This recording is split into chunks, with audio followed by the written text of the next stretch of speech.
우리가 사는 이 세상에는 하나님의 흔적이 있습니다. 하나님께서 창조하셨으니까 하나님의 흔적이 있는 것이죠. 하나님이 창조하셨으니.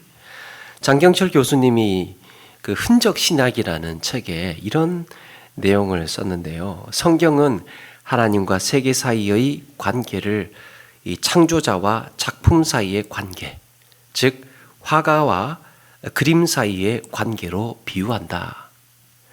화가는 그림밖에 존재하지만 그림 속에는 화가의 채취가 담겨 있다. 화가의 생각과 성향을 말해주는 흔적들이 있는 것이다. 하나님께서 성경을 기록하실 때 혹은 세상을 창조하실 때 거기에 하나님의 채취, 하나님의 흔적이 남아 있다라고 합니다.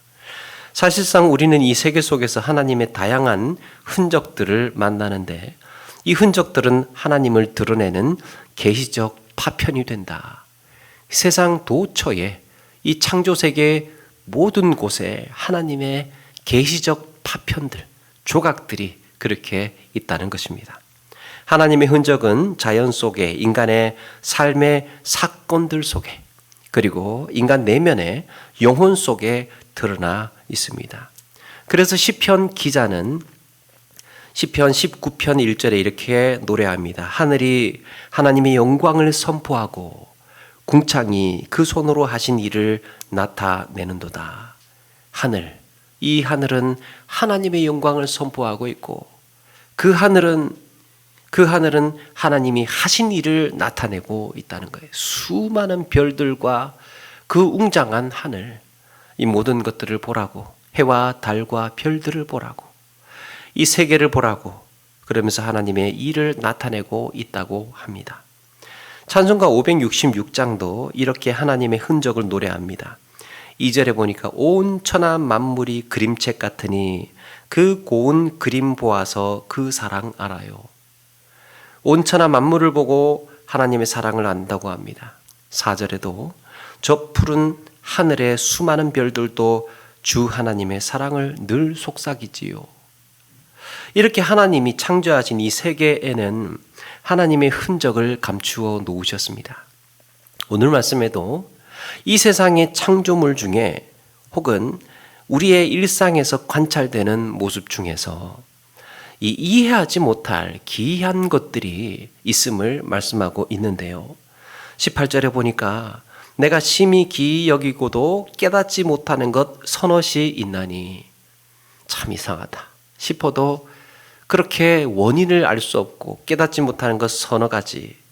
21절에도 세상을 진동시키며 세상이 견딜 수 없는 것 서너시 있나니 서너 가지가 이거 세상을 진동시키며 지진을 일으킬 일이며 뒤집어질 일 서너 가지가 있다. 24절에도 땅의 작고도 가장 지혜로운 것 넷이 있나니 그랬습니다. 이렇게 몇 가지가 있다고 계속해서 소개합니다. 세상에서 있었던 일임에도 불구하고 증명할 수 없는 것. 땅을 흔들 정도의 충격적인 일들. 일어나서는 안 될 일들 서너 가지. 그리고 뭐라고 합니까?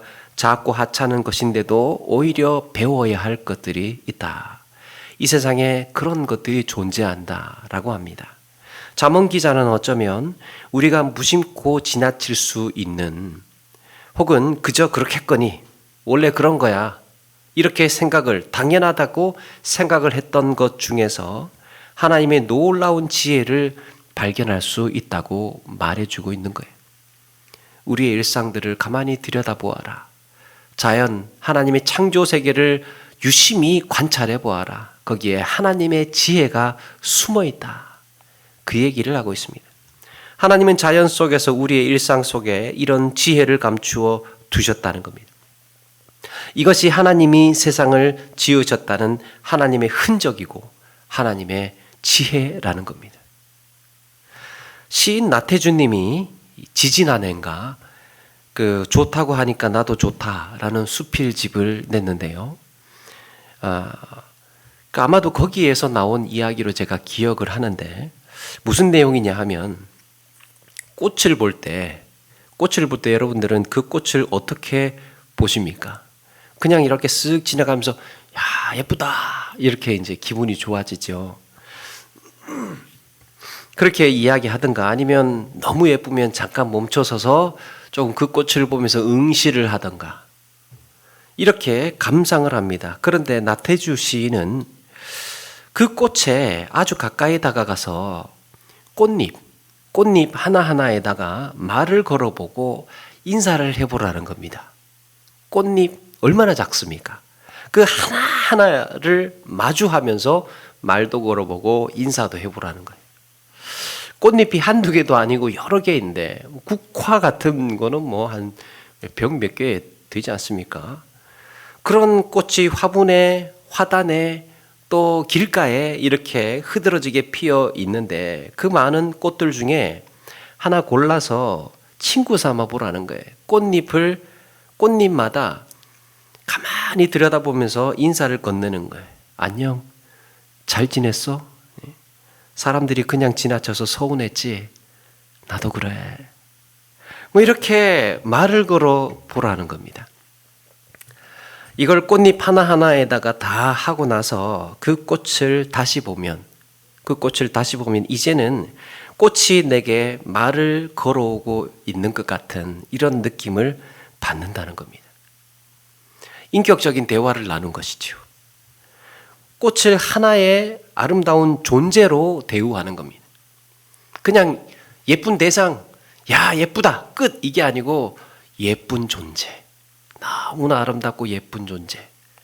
그래서 그의 존재를 존중하고 아름답게 예우해 주는. 그래서 제가 그 짓을 해봤다는 것 아닙니까? 처음에는 설마 해서 거기에 있는 내용대로 한번 따라 해봤어요. 이상하게 해보지 마셔요. 나태주 시인이 하라고 해서 한번 해본 거예요. 근데 놀랍게도 이게 참 마음이 참 편안해지면서 그 꽃이 다르게 보이더라고요. 그 꽃이 다르게 보여요. 한번 해보셔요. 꽃잎 하나하나에다가 말 걸어보고 인사 나눠보고 이야기해보고 그러면서 나중에 그 꽃을 다시 한번 보는 겁니다. 다른 느낌으로 다가오는 거예요. 그렇게 해서 보게 되면 꽃에 대한 의미가 좀 다르게 다가온다. 여러분들도 나중에 생각나시면 한번 해보면 좋을 것 같습니다. 아무도 몰라요. 내가 꽃에게 말 걸고 있다는 거 아무도 모릅니다. 그러니까 내가 꽃잎에게 말하고 있는 건 누가 알겠습니까? 하늘에 새가 날아간 자취가 없는데 오늘 말씀처럼 새가 날아간 자취가 없는 것처럼 아무도 모릅니다. 그런데 다른 사람 있을 때 하시면 안 됩니다. 꽃에다가 말 걸고 그러면 오해받으니까 주의하셔야 됩니다. 아무튼 시인은 보통 사람들이 보지 못하는 눈을 가졌습니다. 보통 사람들이 보지 못하는 눈. 그리고 이렇게 일어나는 광경을 보고 경의를 표하기도 하고 또 그 작은 움직임이 한없이 기뻐지거나 슬퍼지거나 가슴 아파질 때도 있습니다. 오늘 잠언 기자는 바로 그 예민한 감각을 깨우라고 우리에게 말을 걸어오고 있습니다. 자연 속에 감추어진 것 혹은 일상에서 그러려니 하고 지나쳤던 것 중에서 우리가 예민하게 포착을 하고 배워야 할 지혜가 뭔가? 자연 속에서 우리의 일상에서 그냥 무심코 지나쳤던 무미건조하게 지나쳤던 그 일상 중에서 우리가 배워야 할 지혜들은 무엇인가? 오늘 말씀에서 이제 예를 들어서 설명해 주는데요. 18절에 보니까 내가 심히 기이 여기고도 깨닫지 못하는 것 서너시 있나니 기이하다라는 단어는 기묘하다, 경이롭다라는 뜻입니다. 그러니까 나에게 매우 경이로우면서도 도무지 이해 못할 서너 가지가 있다. 그게 무엇입니까? 19절에 공중에 날아다니는 독수리의 자취랍니다. 독수리의 자취. 하늘의 새는 분명히 날아갔죠. 그런데 날아간 흔적이 남지를 않습니다. 반석 위를 다니는 뱀의 자취, 흙이나 모래로 뱀이 지나가면 그 흔적이 남을 텐데 바위 위로 뱀이 지나가면 뱀이 지나갔는지 뭐가 지나갔는지 알 수가 없죠. 마찬가지로 바다 위를 지나는 배의 자취랍니다. 배가 물 위를 가르면서 물이 잠시 파동은 일어나도 지나가고 나면 흔적이 남지를 않습니다. 그러면서 하는 말씀이 뭔가, 이런 이야기들을 하면서 하는 말씀이 뭔가, 남자가 여자와 함께한 자취며 그랬습니다. 이것을 20절에 구체적으로 표현을 합니다. 음료의 자취도 그러하니라. 그러면서 뭐라고 한다는 겁니까? 내가 악을 행하지 아니하였다. 내가 악을 행하지 아니하였다. 증거가 없으니까, 흔적이 없으니까, 자취가 없으니까. 세상에 기묘한 것, 분명히 일이 일어났지만 흔적을 남기지 않는 것을 말씀을 하다가 마지막에 음료의 자취도 그러하니라. 아무도 그 범죄 현장을 보지 못하였다면, 아무도 그 범죄 현장을 보지 못했다면 내가 언제 그랬냐고 시치미를 뗀다는 거예요. 모르잖아. 아무도 안 걸렸잖아. 괜찮잖아. 오히려 언제 그랬냐는 듯이 표현하면 표현할수록 더 가증함이 더해지는 것이죠. 그 뻔뻔함이 더해지는 것입니다. 우리의 삶 가운데에 그것을 찔러오고 있는 거예요. 그랬으면서 보지도 않았으니까, 들키지 않았으니까, 확인되지 않았으니까, 증명할 바가 없으니까 나 안 그랬다는 거예요. 안 그랬다는 거.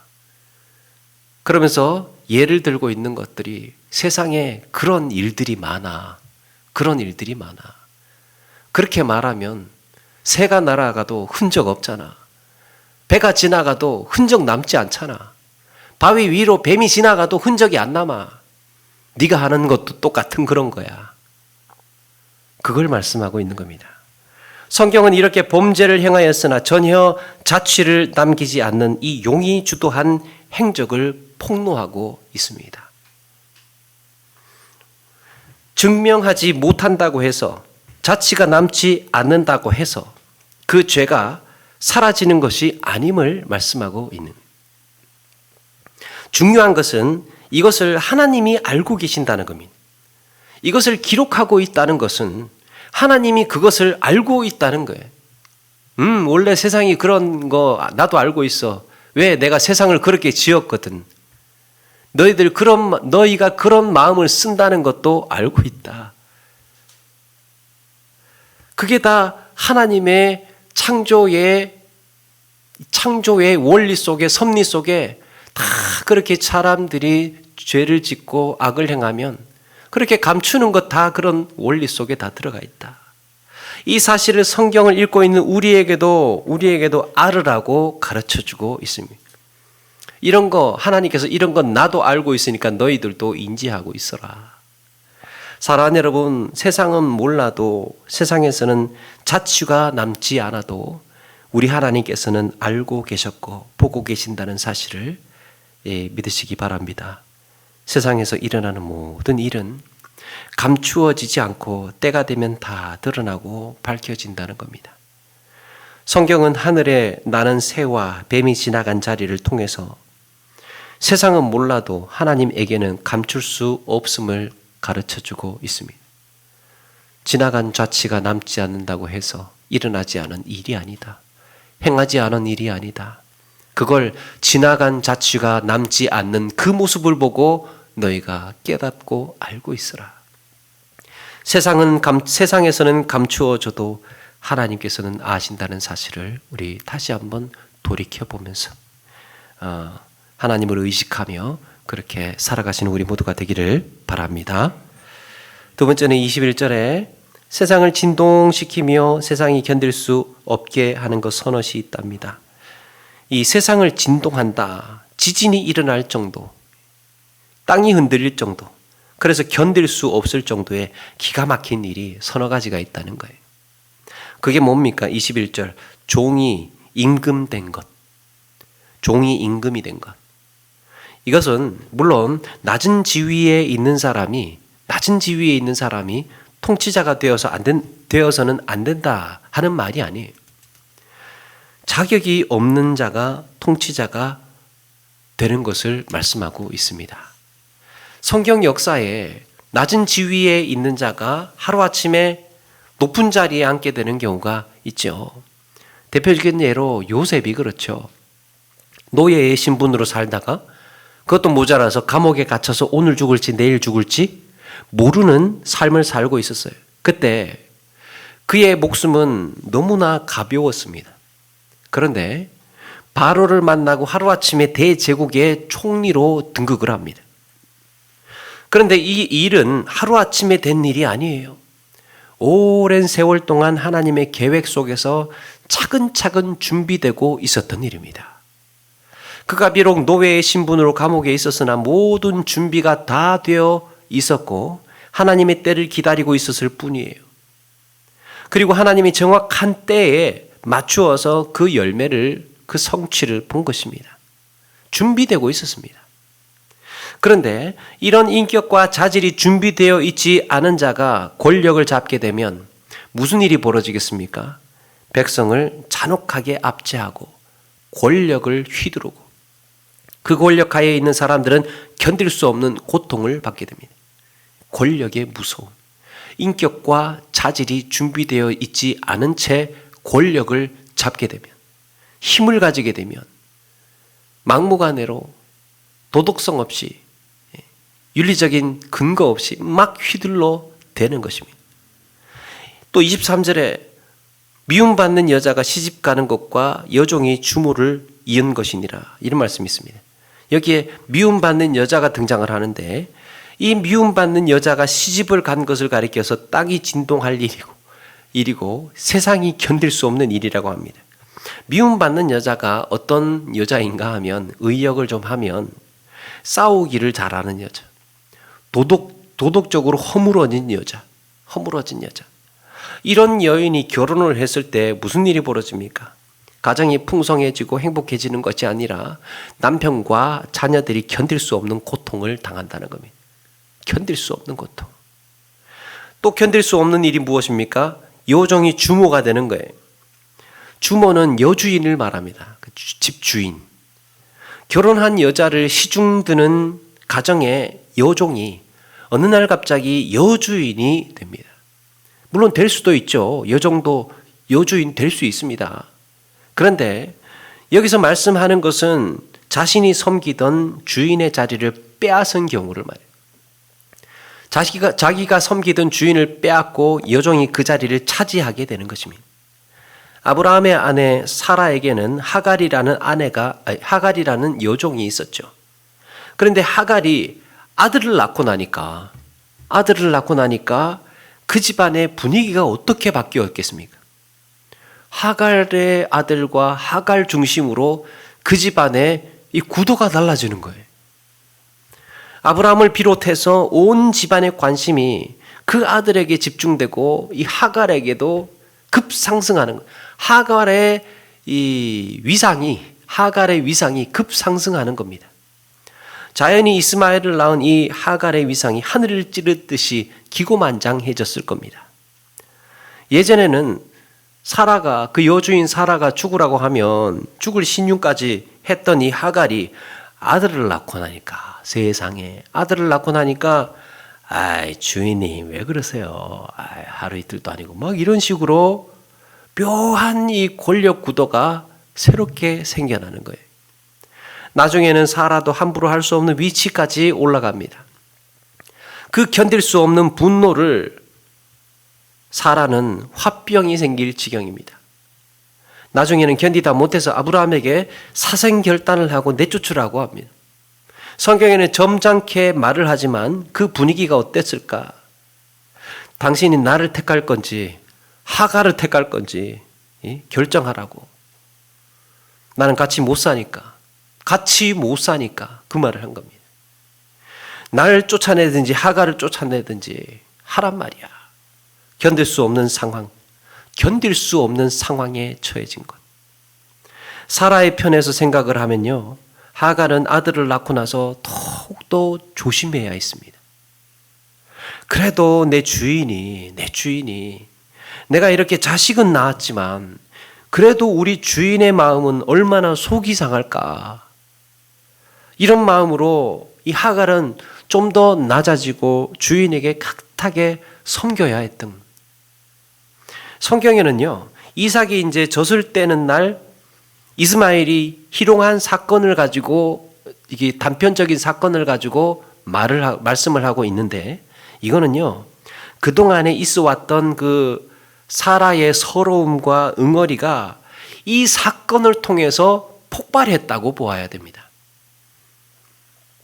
그래서 자격보다는 자질을 돌아보아야 합니다. 자격보다는 자질. 내가 자격 가졌다고 해서 내게 권한이 생겼다고 해서 주장하는 자세로 나가지 않고 먼저 내 인격과 자질을 점검하고 조심조심 그렇게 한 걸음 한 걸음 지혜로운 삶으로 나아가라고 가르쳐주고 있는 겁니다. 자격을 가졌다고 해서 다 끝난 것이 아니고 그 자격에 걸맞는 인격과 자질이 필요하다는 것. 이게 땅이 흔들리고 세상이 뒤집어질 일 서너 가지가 있나니 라는 말씀을 통해서 묵상하고 발견해 보아야 할 것들이에요. 세 번째, 24절에 땅에 작고도 가장 지혜로운 것 넷이 있나니 그랬습니다.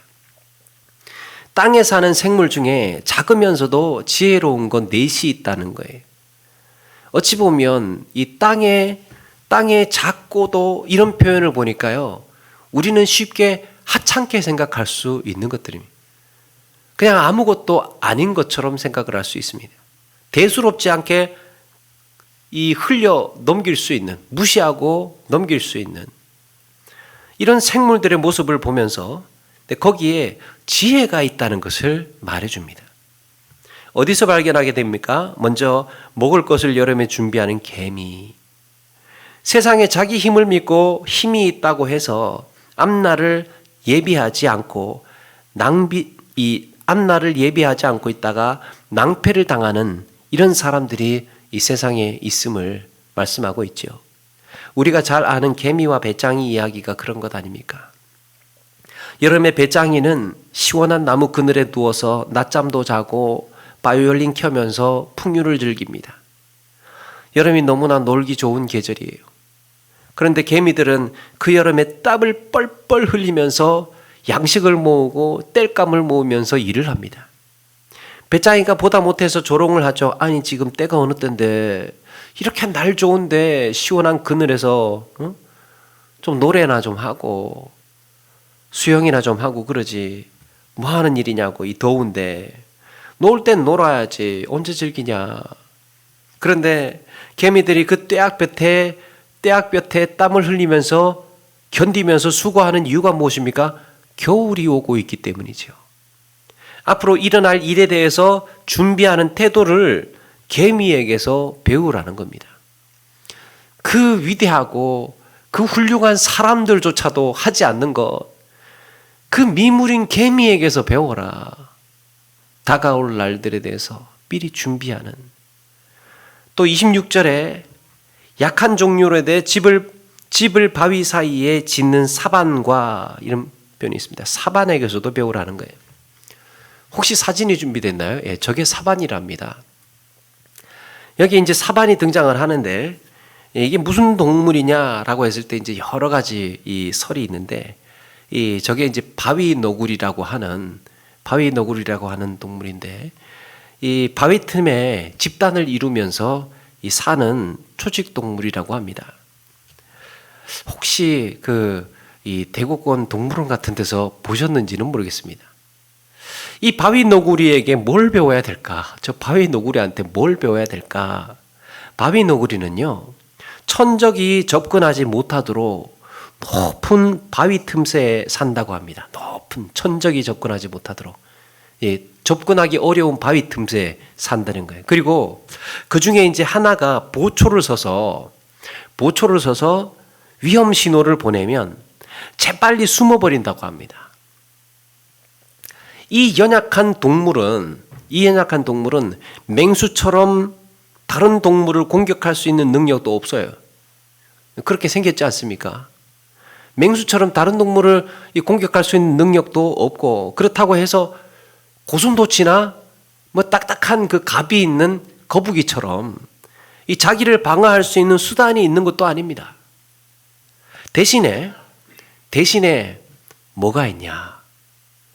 주변의 지형지물을 이용해서 재빨리 숨을 수 있는 예민한 감각이 있습니다. 예민한 감각. 그게 그를 생존하게 해주는 일종의 이 방어 무기인 셈이죠. 위험 신호에 대한 예민한 감각. 한순간도 긴장을 늦추지 않고 늘 경계하면서 자신의 생명을 지켜나갑니다. 성경은 지금 우리에게 그걸 배우라는 거예요. 사반에게서 저런 예민한 감각을 배우라. 늘 깨어 있으면서 위험 신호가 왔을 때, 사인이 왔을 때 그걸 정확하게 기민하게 캐치를 해서 자신을 지켜라. 여러분, 우리는 세상에서 혹은 죄 앞에서 연약한 존재임을 인정해야 합니다. 언제 다가올지 모를 위험 신호에 대해서 예민하게 반응하고 즉각적인 엎드림이 필요합니다. 또 환난 날에 우리의 피할 바위가 되신 하나님께 피할 줄도 알아야 합니다. 인생의 위험 신호가 왔을 때, 이때는 내가 엎드려야 돼. 이때는 내가 하나님께 피해야 돼. 이때는 기도의 자리에 나아가야 돼. 이때는 내가 자만하지 않고 물러서야 돼. 고개를 숙여야 돼.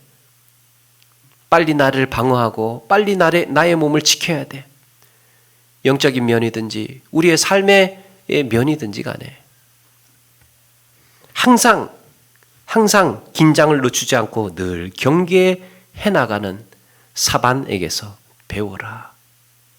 그리고 28절에는 이런 동물도 나옵니다. 손에 잡힐만 하여도 왕궁에 있는 도마뱀이라고 했습니다.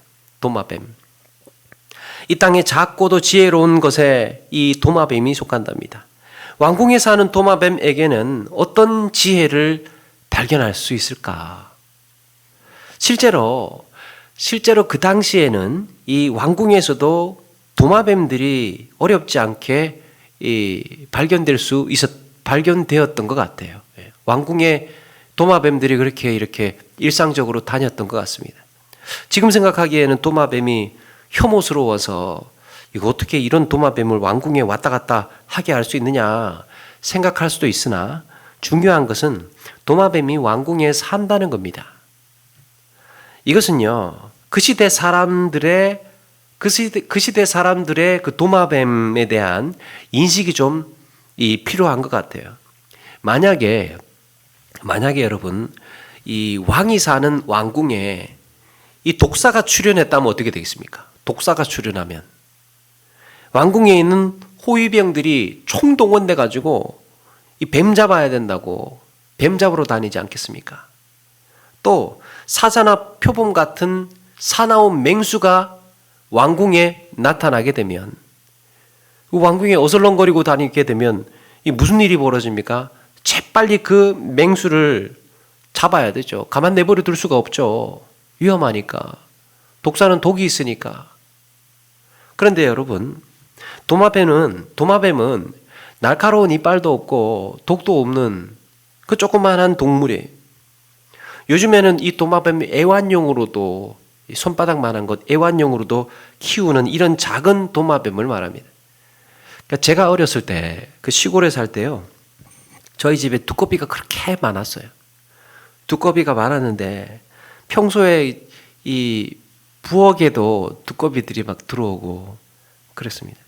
그런데 하도 많이 들락거리고 하다 보니까요, 그게 그냥 그런가 보다 했지 잡아야 되겠다는 생각은 안 했던 것 같아요.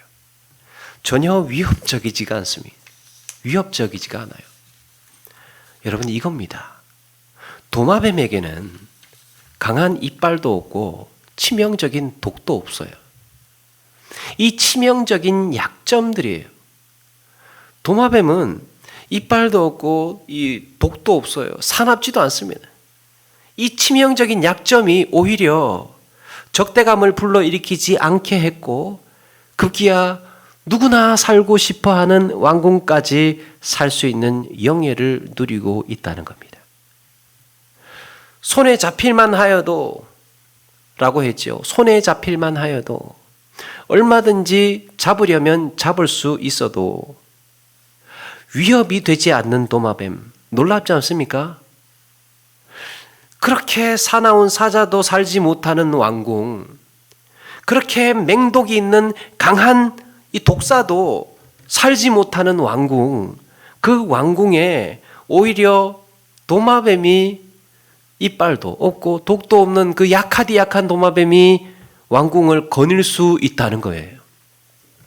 어쩌면 사람의 인간관계에 있어서도 나의 연약함으로 인해서, 내 약함으로 인해서, 나의 능력이 없음으로 인해서 주눅들고 쟁취하지 못하고 얻어내지 못한다고 의기소침할 수 있으나, 때로는 나의 약함이 강점이 되어서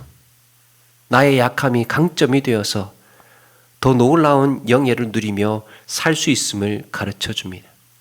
오히려 약함으로 인하여서 생명을 유지시킬 수 있는, 내가 약하기 때문에 오히려 나의 생명이 유지될 수 있는 이런 묘한, 이런 기이한 일들도 우리의 삶 가운데 일어날 수 있다는 겁니다.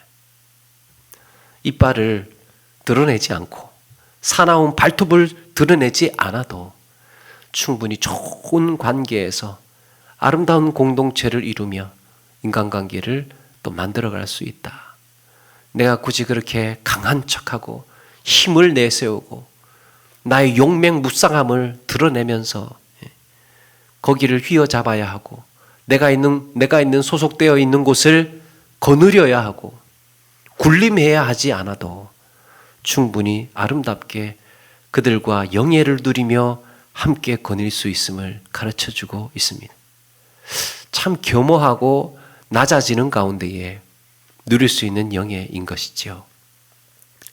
때로는 가진 자로서 내가 힘을 가지고 있다고 해서, 내가 아는 것이 많다고 해서 그로 인해서 오히려 그것 때문에 오히려 실패하고 넘어질 수 있음을 말씀하고 있습니다. 강해서 오래가지 못하는 경우가 있고, 힘이 있어서 오래가지 못하는 경우가 있고, 아는 것이 많아서 망하는 경우도 있더라는 거예요. 평양성인가요? 영화에 그 김유신이가 그러잖아요. 강한 자가 이기는 게 아니고 오래가는 자가 이기는 거야. 안 보신 것 같아요. 죄송합니다. 하여튼 그렇게 이야기를 하지 않습니까? 이렇게 오늘 말씀은 이 구체적인 이런 지혜를 소개하고 있기도 하지만, 그 사이사이에 중간중간에 이런 잔잔한 이 삶 가운데서 발견되는 지혜들을 말씀해주고 있기도 하지만, 이 메인 포인트는 내 삶에서 내가 지나칠 수 있는 이 작은 부분에도 섬세하게 들여다볼 줄 알아야 한다. 무심하게 그냥 지나치지 않고 이 중간중간에 살아가는 모든 삶의 순간순간들을 섬세하게 들여다보는 가운데에 하나님을 의식하고 하나님이 주시는 지혜를 깨닫는 이런 관찰력, 시인의 관찰력을 키우라고 우리에게 말씀하고 있습니다. 그래야 아파할 수 있고, 그래야 함께 더욱 공감할 수 있고, 그래야 더 많은 것을 누릴 수 있고, 더 많은 것을 느낄 수 있는 이런 신앙의 성장과 성숙이 이루어지는 것입니다. 참 신앙의 성숙함이란 영적인 예민함인 것 같습니다. 영적으로 예민하게, 민감하게 반응할 수 있는.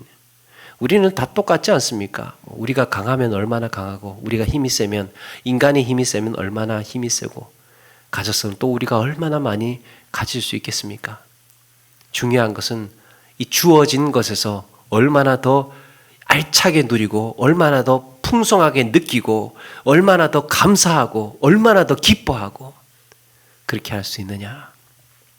아이들을 보게 되면 아이들을 가만히 보게 되면 이 어른들이 생각하기에는 저는 애들을 하고 같이 있으면서 그런 생각을 해봐요.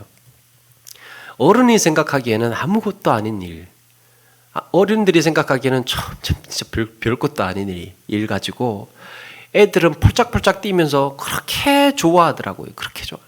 진짜 세상 없이 어떻게 저렇게 좋아하고 신날 수 있을까? 내가 보기에는 별것도 아니고 아무것도 아닌데 어떻게 저렇게 웃을 일이고 어떻게 행복해야 할 일인가? 그런데 참 그런 게 이 아이들한테서 우리가 배워야 할 부분이 아닐까 생각을 해봅니다. 작은 것에서 온 마음으로 좋아할 수 있고 온 마음으로 공감할 수 있고 그 작은 것에서도 기뻐할 수 있는, 그만큼 보는 눈이 섬세하고 감성이 풍부하게 살아있다는 거죠. 살아있다는 거. 김창욱 교수님이 그런 이야기 하더라고요. 어른이 되어 간다는 것은 동심을 잃어간다는 것이다. 동심을 잃어갈 때 어른이 된다는 거예요. 어떻게 보면 조금 역설적인 좀 씁쓸한 이야기이기도 한 것 같습니다. 사랑하는 여러분, 이렇게 믿음의 눈을 가진 사람은 삶에서 벌어지는 모든 일 앞에 예민한 영적 감각이 있어야 합니다. 남이 보지 못하는 것을 본다는 점에서 남이 보지 못하는 것, 남이 느끼지 못하는 것, 남이 듣지 못하는 것, 남이 듣지 못한 것을 듣는다는 이런 점에서는 시인과 신앙인의 눈은 공통점이 있어요. 시인과 신앙인의 공통점이 뭐겠습니까? 남들이 보지 못하는 것을 본다는 거죠. 그런데 한 가지 다른 점이요. 시인과 신앙인의 다른 점. 시인은 자연을 보고 일상을 보고 그 자연 속에 감추어진 오묘한 원리나 삶의 지혜, 이런 감추어진 비밀을 발견하고는 언제나 다시 사람에게로 돌아옵니다. 시인이 이야기하는 것은 자연을 통해서 사람을 말하고 싶은 거예요. 그런데 신앙인은 어떻습니까? 창조세계에 감추어진 비밀, 남들이 보지 못하는 것을 보고 듣지 못하는 것을 듣고 그 작은 변화나 사건들을 유심히 관찰하고는 하나님을 의식하는 거예요.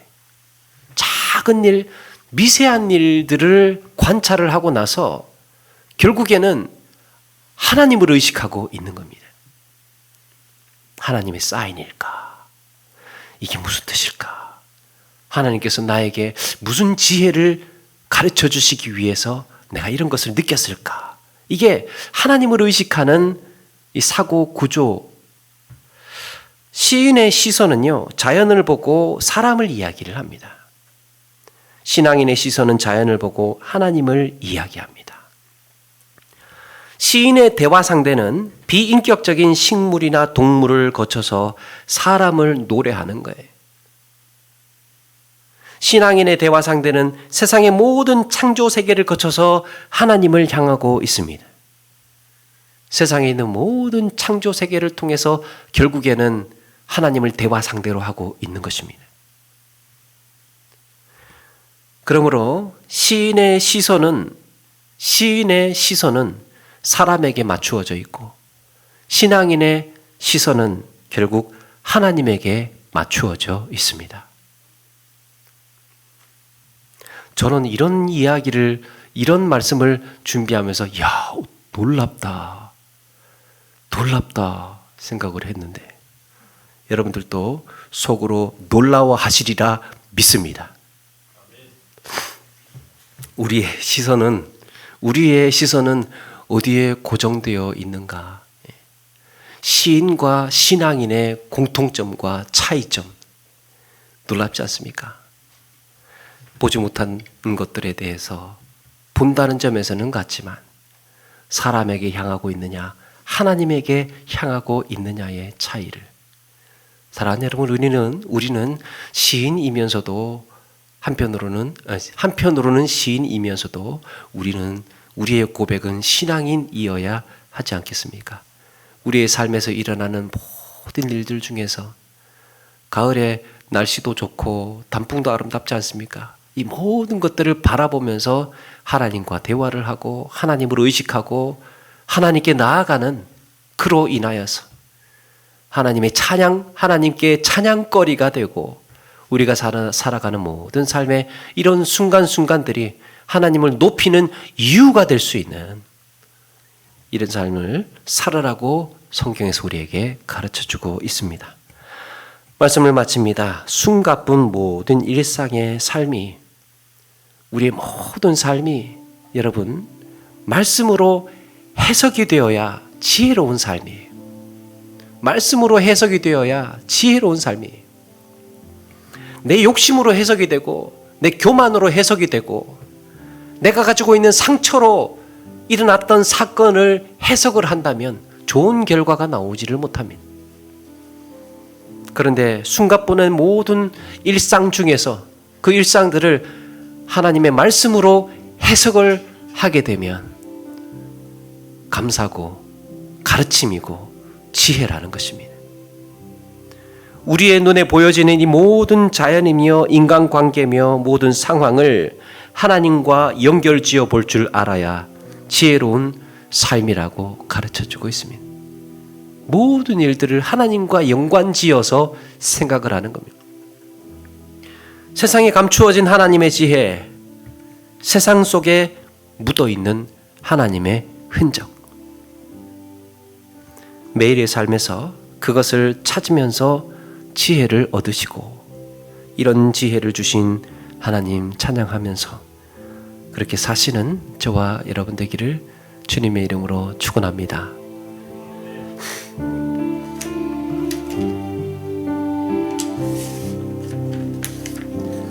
참 아름다워라 주님의 세계는 저 솔로몬의 곳보다 더 고운 백합화 주 찬송하는 듯 저 맑은 새소리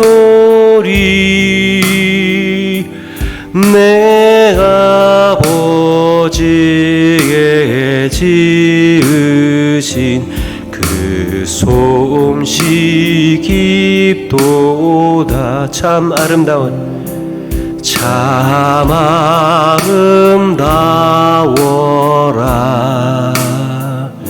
주님의 세계는 저 아침 해와 저녁 놀 밤하늘 빛난 별 망망한 바다와 늘 푸른 봉우리 다 주 하나님 영광 잘 드러내도다